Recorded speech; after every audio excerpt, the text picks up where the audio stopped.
Hey guys, so this is part 2 because after I got finished with that part of the message, they came in and they gave me another part of the message. Okay, so hi ho. If you didn't listen to part 1, please go listen to part 1 because I explained to you that I was driving to the post office and I heard hi ho, hi ho, hi ho. It's off to work we go. Hi ho, hi ho, hi ho, hi ho. Okay, so that's from Disney.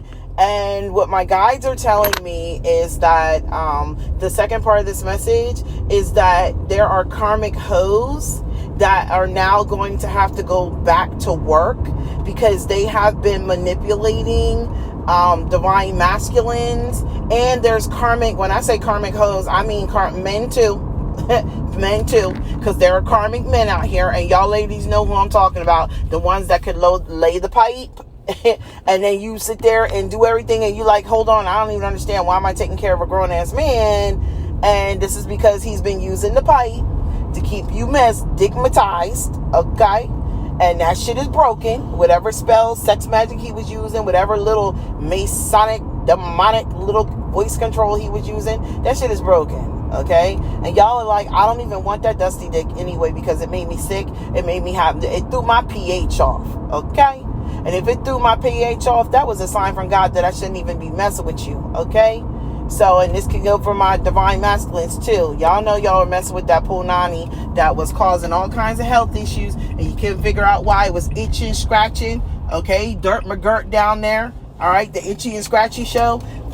Yeah, because you was dealing with these low vibrational beings that were steady lying about what they were doing and who they were out doing it with. But it's okay because you're going to get cleaned up. I don't see any terminal STDs. I do herpes. Ooh, somebody got hepatitis. Damn.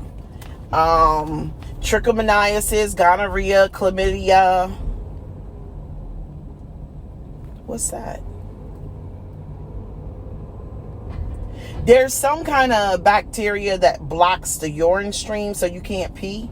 I don't know what the hell that is, but somebody caught it. Okay? Y'all gonna get cleaned up. Don't worry. I don't see a lot. There are a couple that got HIV. I'm not gonna lie to you. So y'all need to, like, if y'all gonna be getting back with your exes, I personally would suggest going in and getting a full panel done. That's just personally me. Okay? But I'll be honest, when my husband and I got married over 20 some years ago, well, I guess it's been longer than that now. Yeah, about 20 some years ago, when we got married, when we started dating, we went and did a STD test together because we were both working at JP Morgan Chase. So we went ahead and they gave us a free screening, for the employees. So we were like, come on, let's get our test done together. And we know what you got. I know what you got, blah, blah, blah. And we did that. And, and we were cool with that because we were like, yo, we just want to make sure that we being honest and upfront with each other about everything and anything. So if a person really loves you, she'll go get that test done. He'll go get that test done. If he doesn't, or she doesn't, or there's resistance, well then what you got down there in the snatch clapper that you don't want nobody to know about? I'm just saying, you got something that's gonna snatch and clap, because that's the issue. All right, they think that shit is cute when it's snatching and clapping and they talking about their butt cheeks and their hands and the vagina and the vajayjay and stuff. But when it's snatching and clapping and hurting and throbbing and it's red or it's got bumps, yeah, they ain't cute no more. It ain't cute no more. All right. So if you got that snatch and clap, when we're young it sounds sexy, but now it doesn't. Okay.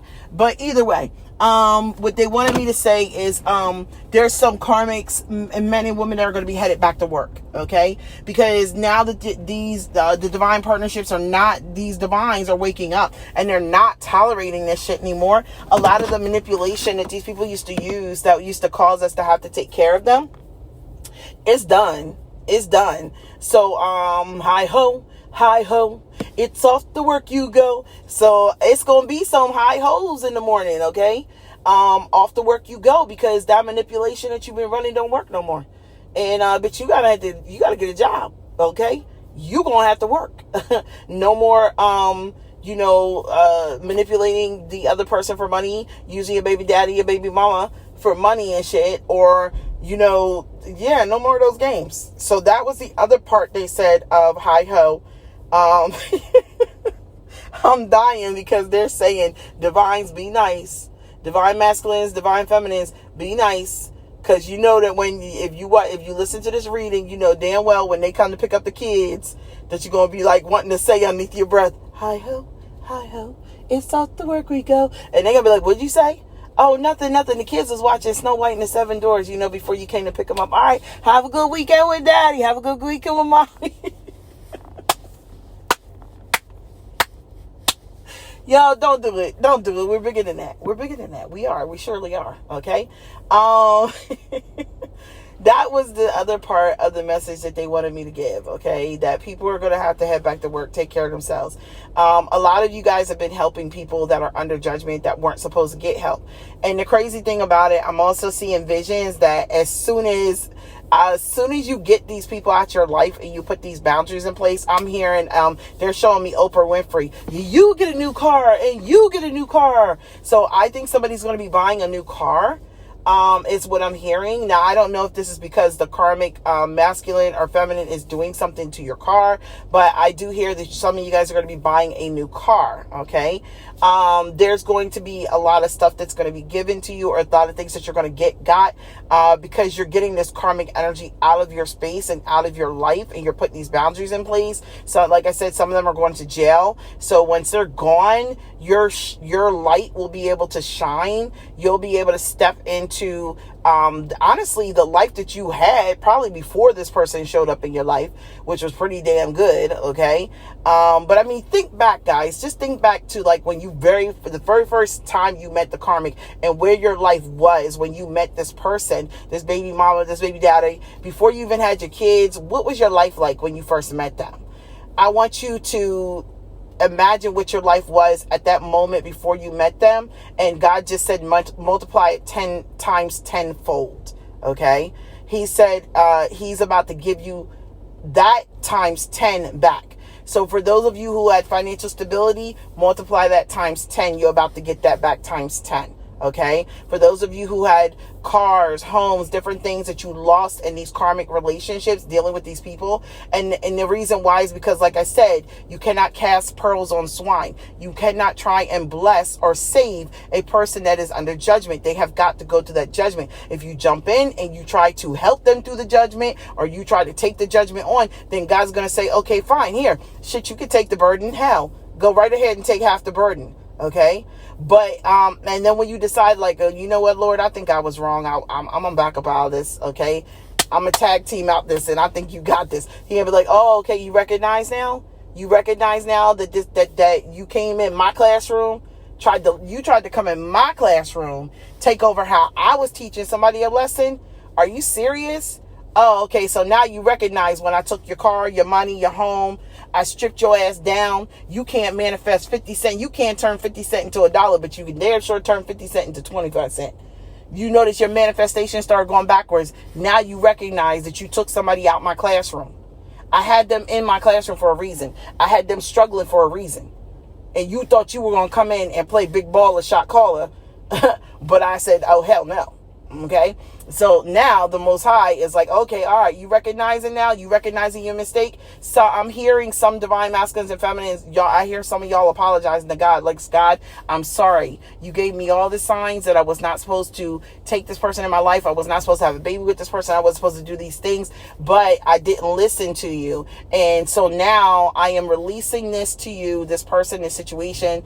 I am releasing this to you, and I'm asking for your forgiveness for missing the signs or not acknowledging the signs, being stubborn in my ways and the way I was thinking, and wanting to be a God in somebody's life instead of letting you be God in their life.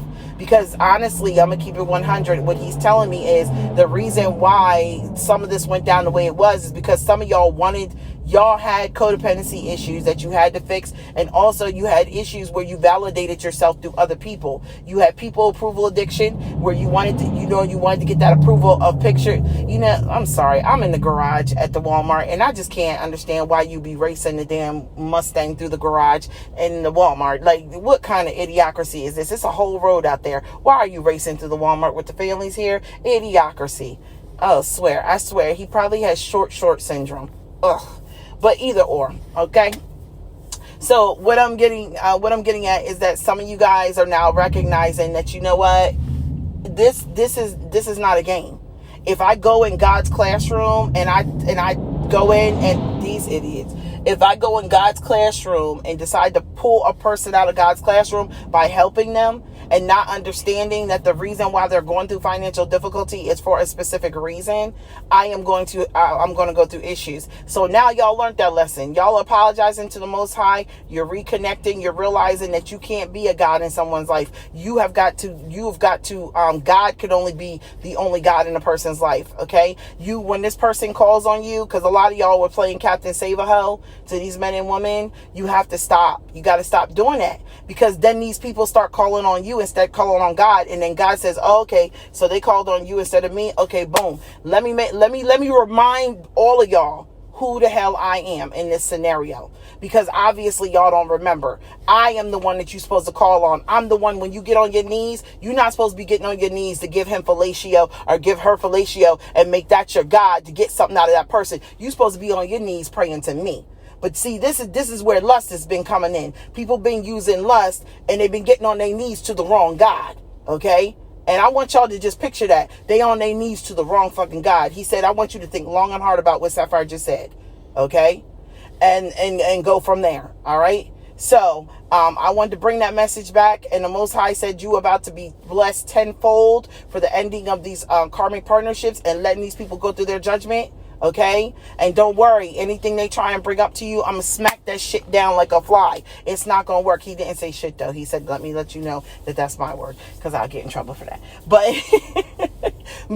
he's saying he's gonna smack down anything they come. It's gonna be like a mosquito repellent. He showed me like an off mosquito repellent that the mosquitoes just fly into and bounce right off. He said, this shit's not going to work. It's not going to work, whatever they try and bring against these divine unions, because my people have purpose. And I'm going to tell you, he said, y'all are going to be so happy in these next unions. The money you're going to make, the homes you're going to have, the family, the happiness is going to just be multiplied by 10. Everything is going to be multiplied by 10. And you're going to be so happy that when you look back on this time in your life, you're going to be like, I don't even see how it took me so long to get to this happiness. Why I was so stubborn. Okay?